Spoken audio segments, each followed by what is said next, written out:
You're watching 7 Action News at 10 on TV 20 Detroit. And we're following breaking news right now out of Romulus. These are live pictures where a news conference is about to get underway.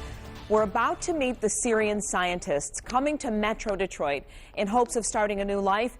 His story made national news, even getting the attention of President Obama and actor Edward Norton. The man lost his wife and daughter in an attack. He's fighting stomach cancer.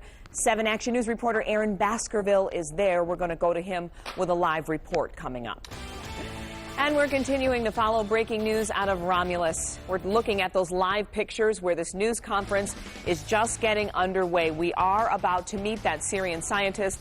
There he is. He's coming to Metro Detroit in hopes of starting a new life. Let's listen in. We come to refer to as the Syrian scientist. We're very glad to have you here. As the state's leader in refugee resettlement and the 4th largest in the country, Lutheran Social Services of Michigan prides itself on serving individuals and communities with compassion, dedication, and focus.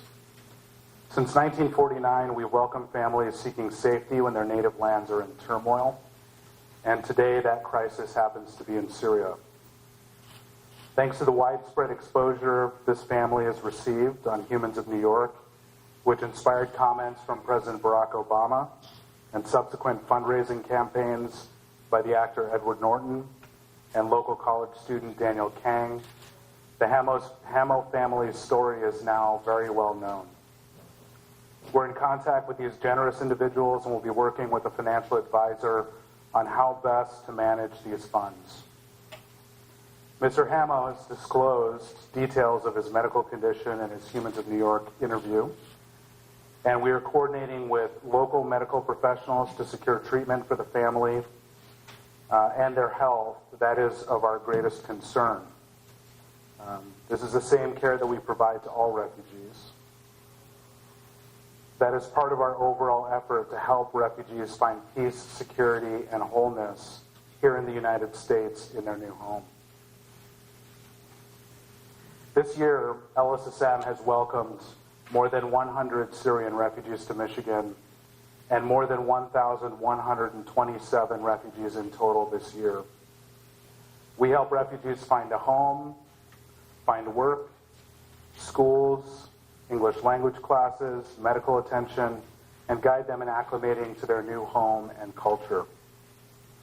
LSSM resettles individuals that have first been cleared by the United Nations and then the Department of Homeland Security, in partnership with the Department of State, Bureau of Population, Refugees and Migration, Lutheran Immigration Refugee Services, and Episcopal Migration Ministries. Once the UN designates someone as a refugee, the U.S. government begins rigorously screening. And this intensive vetting process takes at least 2 years. Only about 1% of those who apply are actually designated as refugees and given that status.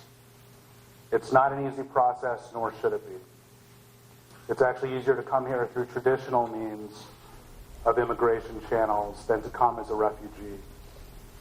But despite that fact, 75% of the refugees we welcome are self-sufficient within 180 days of arrival.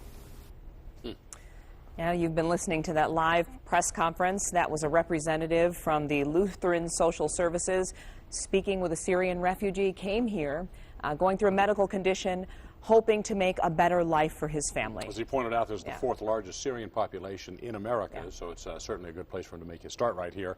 And it's certainly garnered a lot of attention. So Aaron Baskerville is on the scene right there. We're going to be able to talk to him a little later on and perhaps hear from the doctor himself on that. All right.